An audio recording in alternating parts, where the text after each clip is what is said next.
When I think of a high maintenance crop, I always think of tomatoes. We start them indoors weeks before the last frost, harden them off for a week or more outside, plant them in the sunniest spots, train them up trellises, prune them, and protect them from diseases and pests.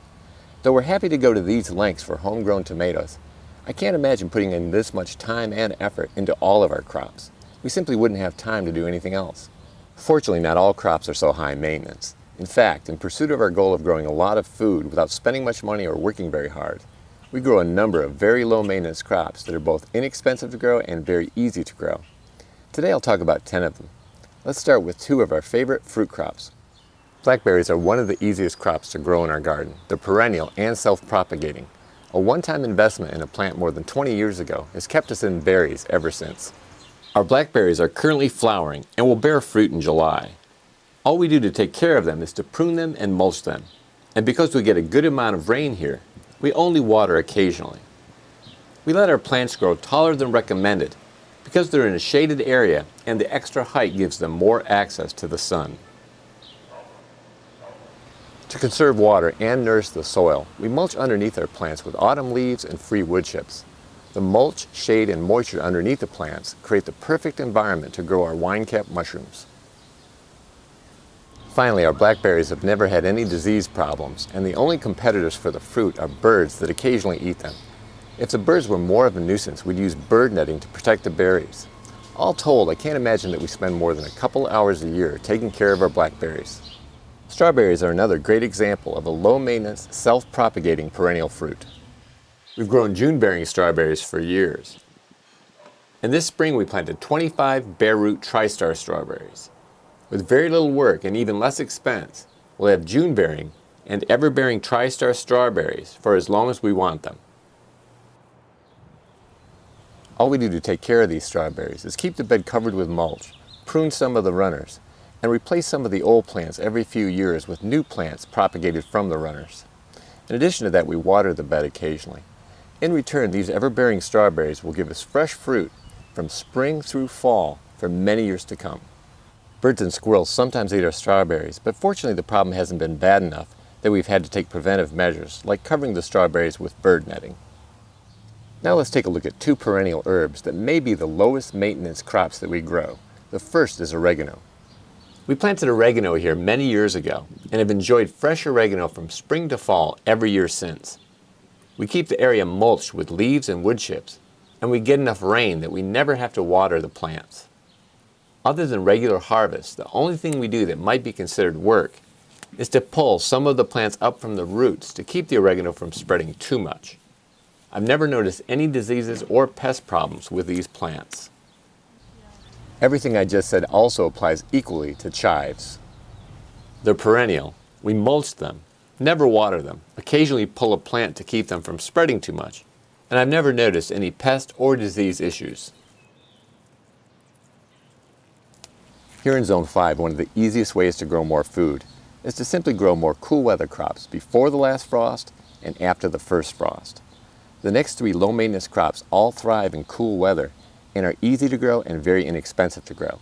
The first is Claytonia, or miner's lettuce. Claytonia is one of the most cold hardy crops we grow.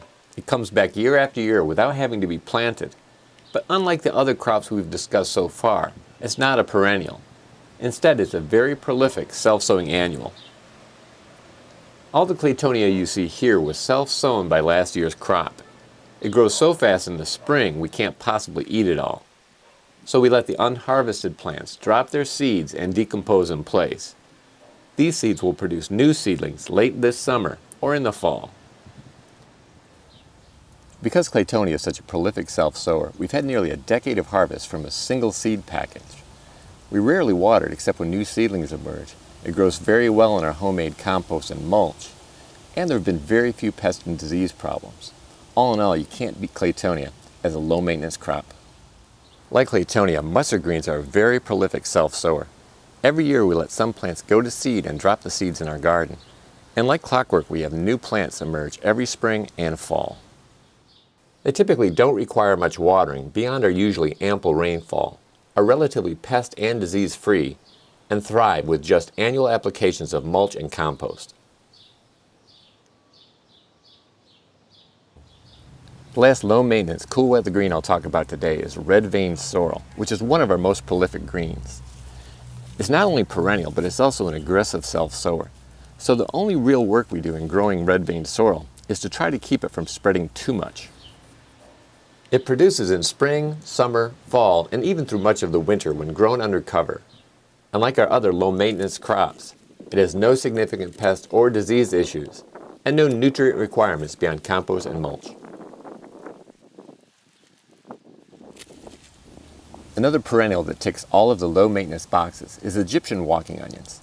Though it's hard to tell with everything growing here, this bed is absolutely loaded with them. They emerge early in spring and have edible bulbs and greens, which are similar to scallions. They reproduce by growing bulbils on top of the plants.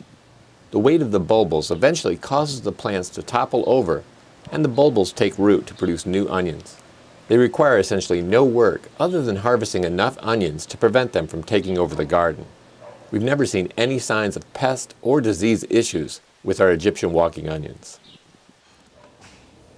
We've also found sunchokes to be a very low maintenance perennial crop, but you do have to be careful how you plant them to keep them from spreading all over your garden.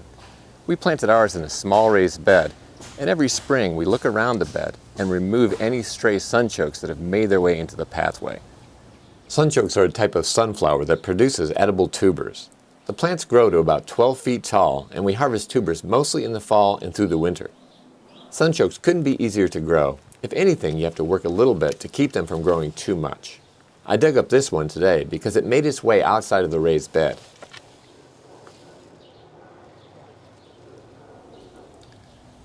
The last low maintenance crop I'll talk about today is vegetable amaranth, which is also known as Chinese spinach or callaloo. This heat-loving crop comes back year after year as soon as the summer heats up. And all I have to do to make sure this happens is to allow this self-sowing annual to go to seed and drop seed in the garden every fall. Unlike other amaranth plants, the leaves are tender. We like them raw in salads and cooked. We happen to have this plant early in the season because it came up as a volunteer in our grow room. Apparently some vegetable amaranth seeds made their way into the worm castings that we used in the potting mix. Given the right conditions, including warm temperatures, this plant grows like a weed. Growing a number of low-maintenance crops allows us to grow so much more food than if we focused only on high-maintenance crops like tomatoes, peppers, and squash. Of course, what's low maintenance in our area may not be in yours, depending on your climate, what pests you have, and other factors. So please let me know in a comment below what low-maintenance crops you grow in your garden. If you found this video helpful, please give it a thumbs up. And if you haven't already, please subscribe for more videos on how to grow a lot of food on a little bit of land without spending much money or working harder than you really have to.